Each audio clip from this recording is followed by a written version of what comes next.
Hello, welcome to Garibaldi Red. Nottingham Forest head to Old Trafford on Saturday to face last season's bogey team in Manchester United. The Reds barely laid a glove on United in 4 games against them last season, but could it be different this time? We'll discuss that, the latest transfer news as a World Cup winner signs. Omar Richards could be hoping for better luck elsewhere, and Remo Freuler could be on his way as well. Joining me to discuss all that is, first of all, Reds fan Michael Temple. Temps, good morning, you well? Good, mate. Can we call them a bogey team? I'm not sure they've been lucky against us. They're just better than us, aren't they? I think a bogey team is someone you should be pacing every time, but just seems to find a way. I think Man U are just better than Forest. Probably, that's true. I should have run my intro by you. Sorry. That's all right. Next time. Next time. And also with us is fellow Reds fan Emily Anderson. Morning. How are you? Morning. Very good. Thank you. Yeah. Feeling confident. Good. Feeling confident. Okay.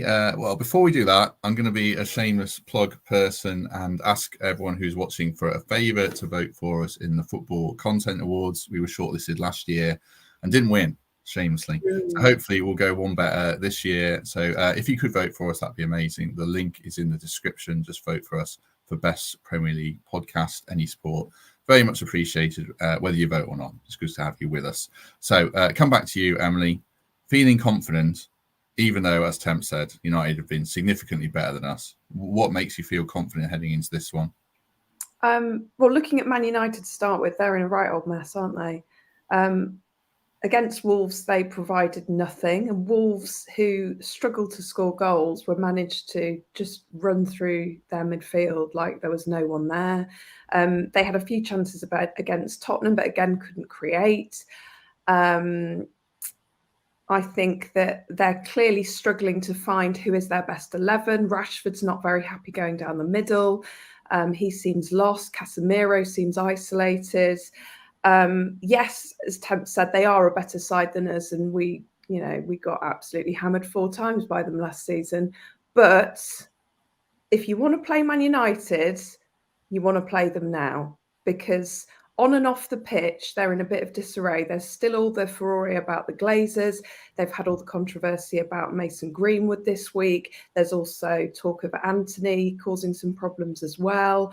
I just think if we want to play Man United, we want to play them now. I heard a pundit just before we came on talking about the game and talking at how for Forest this is a good time to play them, but they still see it as a Man United win. That may be the case, but I'm happy to go there and play for a draw. Equally, on our side of things, it seems like there's a good team spirit at the moment. We've made another great signing. We won our first home game, so confidence hopefully will be high. And I feel like this is a chance for us to go into this game, not gung ho, but to go into it thinking, do you know what, we could nick something from this? Because there's no expectation on us. None of the experts and the pundits give us any hope against Manchester United on Saturday. So maybe that's the time that we go out there and we maybe take a point or maybe nick all 3. Yeah. Well, good morning to everyone who's commented, by the way. We're getting a lot of good mornings. So I should say hello to Ross, Liam, John, Stephen, Charlie and Matt. And thanks to John, who's already voted for us. So that's good. Somebody makes a good point there about catching United cold. This time last season, I remember they were bedding in and they got absolutely tanked by Brentford. And it feels like this season they're trying to play different tactics, the tactics Ten Hag wants, and they're bedding in again.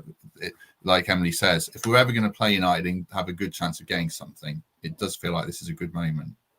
You could probably argue both ends against the middle on this one. Rashford did look lost through the centre, and they've invested big on an injured striker who they hope is going to become that focal point. They didn't have one against Spurs. They didn't have a focal point, and they weren't constructing their attacks in the manner that they might wish. But what's going to happen now? The Mason Mount injury isn't ideal for us.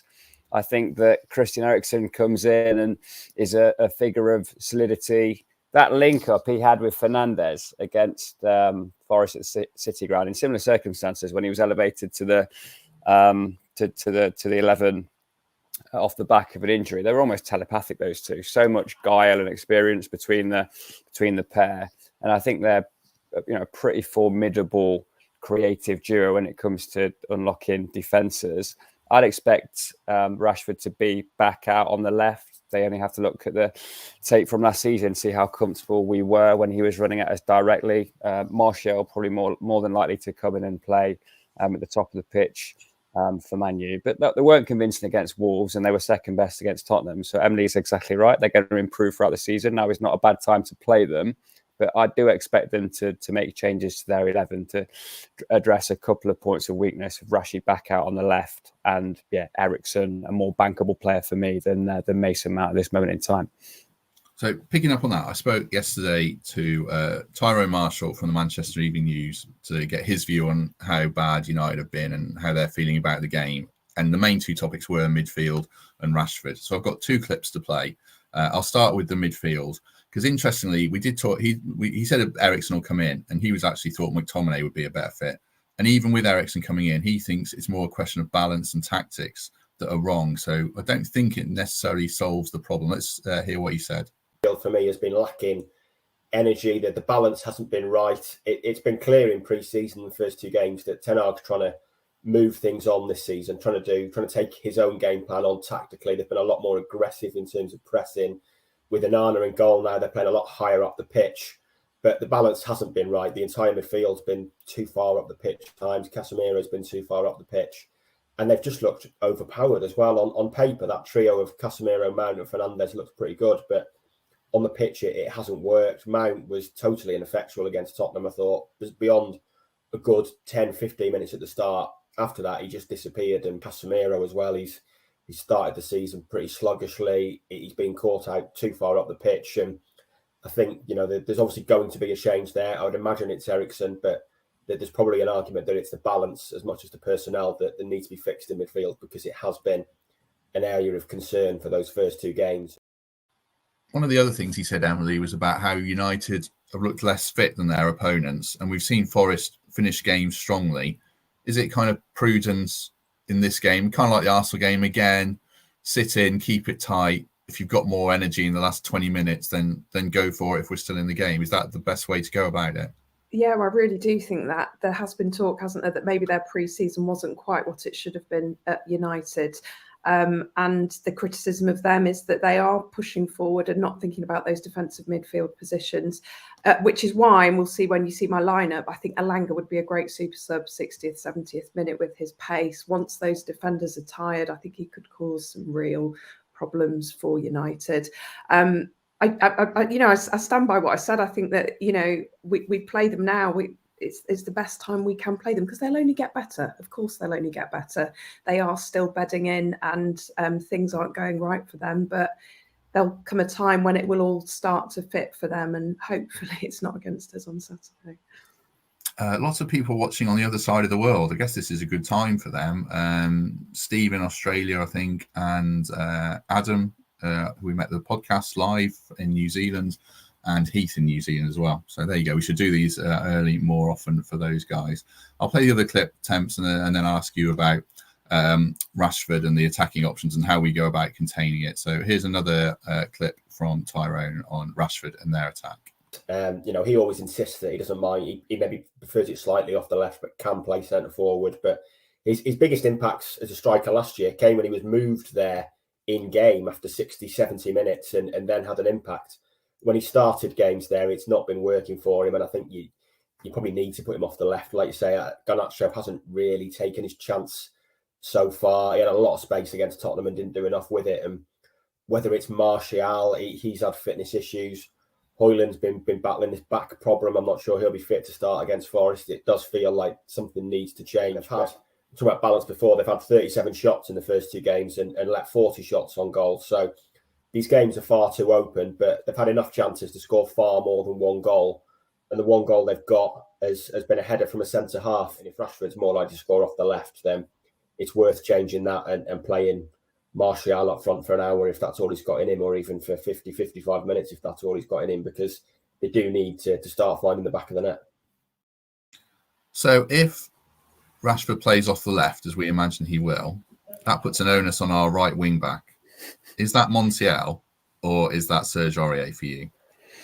It's Montiel in time, isn't it? Because I expect that signing to potentially signify the end of Serge Aurier's career at Forest off the back of the finance available to him in the Middle East. But Serge Aurier starts on at the weekend for me, as you've seen in my predicted 11, Matt. I think that you have to be touch tight with Marcus Rashford. If he gets the ball and runs at you in space and you find yourself on an island with him, he's devastating. Pace, obviously, but fast feet and quality as well. He's a Premier League game breaker. And I think he's the player that Man United are most looking to build a team around at the moment. I do expect him to be restored to the left-hand side. I think Marshall will start this game. And he has a pretty decent record against Forest. I think where it could go wrong for Man U is there were a couple of luxury YouTube footballers. One in Garnacho who's likely to make way here, but Anthony as well. Bit of a selfish player for me. Dribbler. He's going to do 3 or 4 things a game that make the home fans stand up. But he's got a strop in him. He's got a mistake in him. And when the game's not going his way, he's got that real negative body language, and he can be a bit of a sap on the team. So how are Forest going to find a way to beat Man United? By earning the right to play, establishing strength in centre mid, winning that battle against Casemiro and Eriksen, if they line up as we expect them to line up. Casemiro has a tendency to try to do too much in an unsettled side. I really rate him. I think he's a real quality player, one of the best holding midfielders in the Premier League, but he'll be yearning for certainty and solidity in and around him. And with the performances to this point so far and the changes in personnel, I don't think he's found that. So yeah, back to your original question about how we contain Marcus Rashford. It'll be Serge Aurier for me at the weekend, and that will be one of the key battles in determining who gets away with the points. Apologies to Steve, who's not in Australia. I don't know where he is. America, maybe? I don't know. His name's Stephen Queen, so I assume it's America. Stephen Queen on YouTube. Just finishing off on Montiel, Emily, we touched on it on Monday, and you were sort of middle of the road, hadn't formed much of an opinion. Now he's actually signed. We were saying before we recorded, you're a bit more upbeat about it. Yeah, I think because loads of names have come up and then gone, I didn't want to get too excited. And classic me, now that he's signed, I want to know all about him. And I'm now very excited, mainly because opposition fans are suggesting, why is Montiel going to Forest? He's too good for Forest, which suggests he's pretty good. And I've also watched his YouTube highlights, and defensively, he looks really sound and he likes to push up the pitch as well. And he's clearly very confident at taking penalties. So yeah, I'm really, really excited. The only thing I'll say, in all the little videos I've seen of him since he's signed, he clearly isn't a smiler. I'm sure he's delighted to have signed. I hope he's delighted to be here. Yeah. I hope he cracks a smile at some point, because he looks almost like, what am I doing here? But I think that's more, he's probably, it's a brand new country for him. But I'm really excited to see what he can do. But similarly to what Temp said, particularly after Serge's last performance, you can't not start Serge Aurier, but I think, moving forward and in the medium to long-term future, hopefully Montiel will be our right back. And it's really exciting times that we've got a World Cup winner in our squad. It's fantastic, isn't it? Hopefully he smiles when he scores penalties, I assume. Quick question. It's a one-word answer, actually, so we'll move on to other stuff. Is he on penalties over Gibbs White? Yes or no, Emily? No. Temps? Yeah, of course he's not. Of course he's not. Despite having that track record, you don't walk in and be the big dog and grab the ball at a Premier League team. Long established that Gibbs White is on penalties for the foreseeable. If something happens, if he misses a couple on the bounce, you pass that on. But no, you've got to earn your right and climb the pecking order a little bit in a changing room before you grab the ball for pens. And I think what he is he is that player that can handle the pressure. If we're in an FA Cup semi-final or whatever, and we need him to take that crucial penalty, he's then your man to step up, is in a penalty shootout. But yeah, you're absolutely right. Gibbs White takes our pens. And what message would that send if he came straight in and said, there you go, my ball? So no, yeah, Gibbs White stays on pens. Yeah, I disagree. I'd have him straight on penalties. No! Gibbs White makes me nervous every time he takes a penalty. I know he scores them.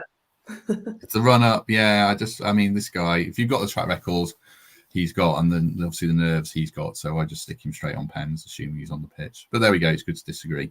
Right, let's go on to our predicted lineups. We've each done one, and we'll chat through some options and some players, and then we'll move on to transfers in about 10 minutes or so. Start with Emily's, because she sent it in first. Temps was a bit slower. Here we go, and I'll read it out for the benefit of podcast listeners, not viewers, of course. So it's and Emily, correct me if I'm wrong with any of the kind of the shape of this. It's a bit rough, but I think the names are right. Obviously, Turner in goal, back three, Worrell, Bolly, Niakate coming back from injury, Aurier and Ola Aina coming back in, assuming he's fit. Yates and Mangala as a 2, and then Johnson, Awonyi, and Gibbs White as the 3 forwards. Is that the right formation, roughly? Yeah, I think we've talked about this before, but we're away from home. So as much as I'm not keen on the back 5, I think we have to start with the back 5 just to make sure that we're defensively sound. And then you've got the problem, haven't you, of who do you leave out of Yates, Mangala and Danilo. And I think it was a mistake to leave Yates out against Sheffield United. So he was actually my first pick, really. And mainly just because of, I don't know, Danilo had a quiet game against Sheffield United. He didn't quite seem at home. So I feel like he's the one that misses out, but a potential to come on maybe once Man United tire out.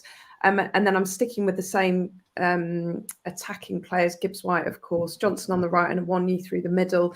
I toyed with bringing Elanga in, but again, as I've mentioned before, I feel like he's going to be a really good super sub against Man United on Saturday, purely because of his pace. And I think for Johnson's confidence, we talked about, you know, what may or may not be going through his head at the moment. He's got to start for me because, again, he's a pacey player, and I think him, Gibbs White and Awonyi could cause some problems. Awonyi, with his battering ram tendencies, could really scare the Man United defence. And obviously he's a player at the moment that's just on such fine form. The Premier League did a little highlights reel of his last 8 goals, and I thought, blimey, God, he's doing well, isn't he? Aren't we lucky to have him in our sides? Wouldn't it be great if he could score his 7th consecutive game? That would be fantastic. So yeah, that's my lineup. No Danilo for you. I guess Yates obviously picks himself after Friday. I feel like Danilo had a quiet game against Sheffield United, and I just feel more comfortable going into this game with Mangala and Yates in those midfield positions. And I think Yates is the sort of player that could really niggle an Anthony and really wind him up and wind up the likes of Fernandes as well. There's been talk this week as well that, as brilliant a player as Fernandes is he really the right pick as captain, because he seems to be struggling with that role at the moment. So I feel like Yates can be our niggly player to wind up the opposition. Let's move on to Temps's lineup. It's fairly similar, I think, and then we'll pick his brains about a couple. So I'll read it out again. Turner in goal, same back 3, Worrell, Bolly, Niakate, Aurier right wing back, Nico Williams left wing back, Yates and Danilo instead of Mangala at the base of midfield, and then Johnson, Awonyi and Gibbs White up front as well. So Temps, is Williams getting in ahead of Aina, or is that based on fitness for you? No, that's a judgment call on fitness. I don't think Aina is quite ready to start this game, hence Nico Williams continuing. I think Emily framed the hardest debate in this is the blend in central midfield. I agree with her that Danilo is not at his finest against Sheffield United, but I've picked him here for 2 reasons. One is the physical power. Dueling with Casemiro is no easy task, and I think we need physical dominance in there. The second is his dynamism, his explosiveness, his ability to move the ball at pace, his ability to carry the ball out from the central third. So he gets the nod over Mangala for me, but it was a bit of a sensitive call. Interestingly, what we have seen against Arsenal and at the back end of last season is Brennan being left on the bench for games of this type where we find ourselves up against it on the road. However, I do expect us to make use of his pace against the Man United fullbacks. Taiwo's key in this for me. Corresponding game last year, he found himself matched up against Wan-Bissaka, and for me, got beat up a little bit, came out on the wrong side of that. So I thoroughly expect him to try and divide his time between the 2 Man U centre halves if they play a back 4, and try and find a more favourable matchup, potentially against Lisandro Martinez. So that's my side. McKenna comes out for sure off the back of Niakate's return to fitness. Williams keeping Aina out as he looks to prove his fitness, and Danilo in there for dynamism and explosiveness. I think the Johnson spot's the most interesting one. It's the same in my team. It could be Johnson, it could be Elanga, it could be Danilo. A few people in the comments, or in your case, Mangala, a few people in the comments saying you can't play a two in midfield because they'll rip us apart, like they did at the City Ground when we played two in midfield. Is that a worry for you at all? Look, what do we want to do? Are we going there to try and find a point from the off, or are we going there to contend against a team that haven't quite worked out their method yet? I just think we're going to have to score a goal in this game. Man United are going to score in this game. So to get something out of it, we have to score in this game. So for me, Brennan Johnson is the key that unlocks the Man United defence. We've spoken about the wingers, the way they're going to play. They're going to cheat at times and be high. So he will find himself one-on-one with his opposing fullback. And that's an opportunity to exploit his pace, as he has pretty consistently in the Premier League over the past 12 months. So, yeah, I like the shape. There's willing runners there in Johnson and Gibbs-White. We saw them helping the wing-backs and tucking in against Sheffield United. So we spoke about this before. There are gung-ho versions and defensive versions of 5-2-3. And I think those players know enough about our game plan now to get that balance right. But I do expect Brennan to start this one. Let's move on to my team briefly then, and then we'll crack on with some transfer chat. So my team, turning goal, obviously, Worrell, Bolly, Niakate, Aurier and Aina as wing-backs, again, assuming Aina returns to fitness. Yates and Mangala at the base of midfield, and then Johnson, Gibbs-White and Awoniyi. I've got Johnson a bit narrower. And the thinking there is we saw Wolves just run through the centre of their midfield, like Emily said at the start, with Nunes and Cunha. It's an area of weakness for them. And it feels like the one area we can exploit, really, because Wolves had 23 shots. If we have even half that, then I think with Tyro in his form, we can get a goal. So, like I said earlier, I think this Johnson spot here is the key. It could easily be Elanga as well. But I just feel like him off the bench at the moment is still such a good option. So, but I wouldn't be, if that is spot is Danilo or Elanga or Johnson, I wouldn't be worried. But I just like this kind of box midfield that we're playing away. And you see more teams playing it now. They're inverting fullbacks to make it a box, but we're playing the extra man at the back. But you see Villa play it, you see obviously City play it, and a lot of the big clubs. And it feels like packing the midfield is a way to go, but it's asking Brennan and Gibbs-White to play different roles. So there is an element of risk to it, I do accept. But I think this could be a way to get through the centre of the pitch and exploit the weaknesses of United if they do play high up the pitch. If they play high up the pitch, then Awoniyi, Gibbs-White and Johnson running at them could cause any problems. I mean, in fact, either of you two got any comment on that team, or should we just crack on with transfers? It's pretty much the same as what I went for, just with Johnson slightly further, just slightly narrower. I like the team. Yeah, I'm pretty pleased with the fact that there aren't too many massive debates. I don't think we're going to have that, almost 5-month period we had last year trying to find winning formulas, correct combinations. I think the fact that we're debating 2 or 3 subtle points off the back of match fitness and to a lesser extent form, but to more of a point, just that fit with the kind of script of the game is a signifier that we are in a better position at this time this season than we were this time last season. So look, free hit, no expectation. Let's go out and get it done. We made a good account of ourselves at Arsenal, and that level of performance, allied to taking the chances that come to you in the first half of games, can spring a surprise. So yeah, I'm not surprised there weren't wild differences between our predicted 11s. A few people saying 4 at the back, which I like. I do prefer 4 at the back long term, but in this game, I think sitting deep and not giving Rashford space to run into is the way to go. If we're playing 4 at the back with not too many quick different centre halves, then I think it is a worry. And I know people are saying Wolves went at United. They actually sat really quite deep and they just blitzed through the middle of the pitch. And that's what we need to do. And the thought of 4 at the back scares me, because I don't think I'd feel happy with our 2 centre backs.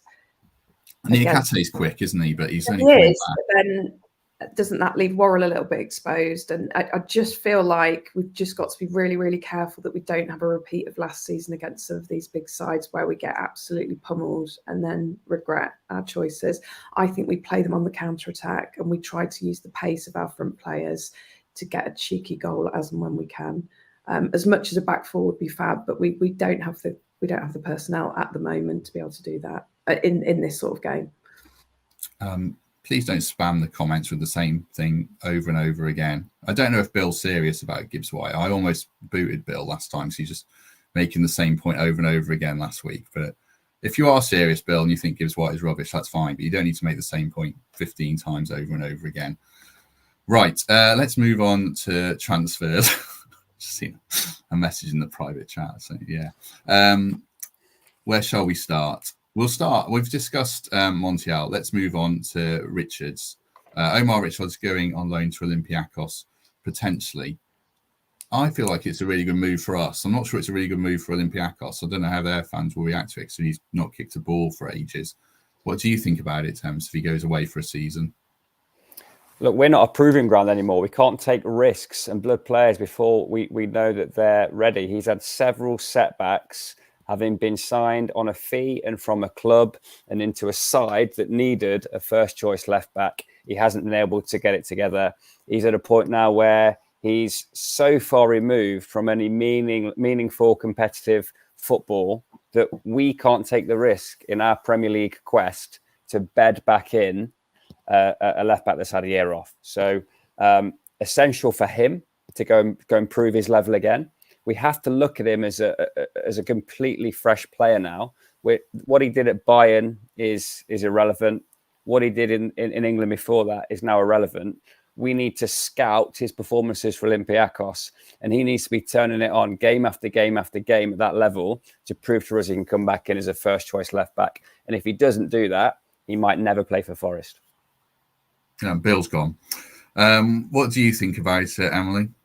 I agree with Temps, actually. I feel really sorry for the lad because he signed here full of promise, didn't he? And then he immediately got injured before even kicking a ball for us. And yeah, it's too risky to keep him here on our books. As far as I know, he is still injured, isn't he? So it's a great bit of business for us, even though it's just a loan. Yeah, I don't know how I'd feel if I was an Olympiacos fan right now, because he's not going to start playing 90 minutes anytime soon, is he? But maybe this is the fresh start that he needs. Maybe this is his time to prove himself over there. And then we can maybe see what he can or he can't do, and we make a decision at the end of the season.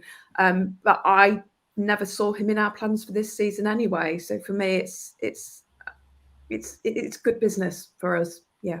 Yeah, I like it. I mean, I didn't see him in our plans till January. I don't think he would have made a 25-man squad because he just needs games. So if he's going to go and get them in Olympiacos, it's better than him playing for our under-23s for 10 games and, getting good football there, coming back here in January if he plays really well, or next summer. But he's not like the other players who've gone to Olympiacos. I mean, like Scarpa, I don't think we'll see him in a Forest shirt again, but I could definitely see Richards in a Forest shirt again if it works out well. Yeah, loan fees of 45 million makes perfect sense. Exactly. Sort that FFP out. Yeah, I wonder what the loan fees are for Scarpa and Richards when he goes. You have to be careful with these things because other clubs will cry foul, certainly. Another player to talk about before we go, two more actually. Remo Freuler looks like he's probably going back to Serie A. Bologna have been linked. Obviously, he was very successful with Atalanta. Temps. We've said this a lot before. I mean, good footballer, but maybe not the right footballer for us. Serie A is a game of chess, isn't it? You keep the ball, you change the point of attack, it's endlessly recycled. And I can see why he finds success in that country. He's not compatible with the Premier League, not dynamic enough for me, not particularly exciting on the ball, keeps things ticking over. And he's just not the profile of player for us. I think he was given almost too many chances last year, and there were a few purists that were queuing up to tell us about all the unseen work that he does, how he's important to the rhythm of the team. The fact remains that we got better results and looked far more impressive when he wasn't in the side. Looked like a solid signing. The profile of player, the history, the resilience of playing multiple games made complete sense. It hasn't worked out, and I wish him well. He did contribute last season, but he wasn't, while not being a standout. I just think there are so many better players to be had out there. I think we will recruit to replace Remo Freuler, and Bologna may well be linked to that, which we'll come on to in a second, I'm sure. But he's not in that conversation for me. Yates, Danilo, Mangala are a step ahead of Remo Freuler, and there's no place for him or no purpose for him on the bench. He's not a player that you're going to bring on like a willy-bolly rearguard action last 10 minutes, Anthony Elanga to terrorise someone last half an hour. There's no change of pace or injection for a player like that coming off the bench. So he's become a little bit anonymous, unfortunately, and I wish him every success in Serie A, where I think he'll be far more suited to his style of play. Yeah, it's a good point about the bench. I never thought of that before, because Kouyaté offers something off the bench. Well, yeah, that's a good point. And I suppose, Emily, he's a technically much more proficient footballer than Ryan Yates, it's fair, but it feels like it's one of those two probably in our team now. And we saw what Yates offers, really. Yeah, I mean, and in for Remo Freuler, yeah, he's technically a great footballer, and we've seen him shine for his country, haven't we? But he just doesn't quite fit in our team, and he doesn't change games, and often that is what we need. He's not one of our duff signings. He's just kind of mediocre for us, and it doesn't quite fit for us. So actually, maybe going back to Serie A will be better for him. And I think he leaves with a good record. It's just not right for us. And for me, I would take Yates over him every day of the week because of his tenacity. Yeah, he might not have all the skills that Remo Freuler possesses, but Yates' tenacity, his attitude, everything we know about Yates is what we need in the Forest side at the moment. But there's certain things that Yates is great at, and we saw it in that 25-minute injection on Friday night. Energy, passion, that desire, the graft, interceptions, breaking up play. He's great at that. I've never worked out what Remo Freuler is great at. Train that. You cannot train what Yatesy has. You've either got that or you haven't. And the passion that Yatesy's got, I've said it before, we must bottle it, because he helps us change games. And like you say, you saw it against Sheffield United. Fantastic defensive play moving forward. And I can't imagine Remo Freuler would have done that had he come on in the 70th minute against Sheffield United. We wouldn't have seen what we got from Yates. True. And also, like Temps hinted earlier, we need to clear a space in the squad, because if we're going to sign a central midfielder, we can only carry so many. And hopefully Temps, Nicolas Dominguez was the player you mentioned. It needs to be a player of that profile who's quite physical, quite dynamic as well. A kind of a blend of Yates, Freuler and Mangala, but an elevation in the squad as well. Yeah, defensive qualities, but with that dynamism in possession. Like prime Czech Kouyaté, West Ham Czech Kouyaté was that. He would win the ball, but then make progressive passes at pace. That alliance of win the ball and use it. Remo Freuler wasn't winning the ball. He was picking it up second phase or collecting it from a centre half and making a pretty simple pass. We need someone to break the lines. Danilo will become that. I think he's probably most likely to develop into an all-round number 8 in 2 to 3 years' time. We know what Ryan Yates is. He's definitely got a role to play. But I'd hope Dominguez is that kind of quarterback, almost like, Premier League version of Ben Watson, who can do the dirty work, but can also get on the ball early in his own third and find ways to be progressive. So that's the kind of player that Forest in the market for. I think Sangare typifies that role in a more rounded, exemplary way, but he's proved just to be that touch beyond us. So this kind of profile of player makes perfect sense to me. And yeah, it looks like there's going to be a few calls between Forest and Bologna throughout the next couple of days. Yeah, the team's built on quick transitions and getting the ball forwards into Gibbs White quickly. And I thought Danilo was signed for that. You watched Danilo's videos from Brazil, and he actually did that a lot, but we've utilised him in different roles. So we never really fulfilled that. So hopefully we bring in a midfielder who does that, and it makes us better and keep the ball a bit more. We discussed that, Seth. It is a clear weakness in our team that we just don't keep the ball enough as well. Last player to talk about, of course, is Brennan Johnson, as usual. We were discussing on Monday at length with what Fletch was saying, that he feels he'll definitely go. Interestingly, this week, it seems like the exit routes are reducing a little bit. Chelsea seems to be looking elsewhere. They've put out nice noises about him through Fabrizio Romano, but it sounds like he's down their pecking order and they'd only come back if they don't get whoever they actually really want. Brentford are looking at, is it Nicolas Dominguez, the Argentinian winger? So if they get him, I would assume they wouldn't want or be able to afford Brennan, which just leaves Spurs as it stands. I know West Ham might come in for him, I think, maybe.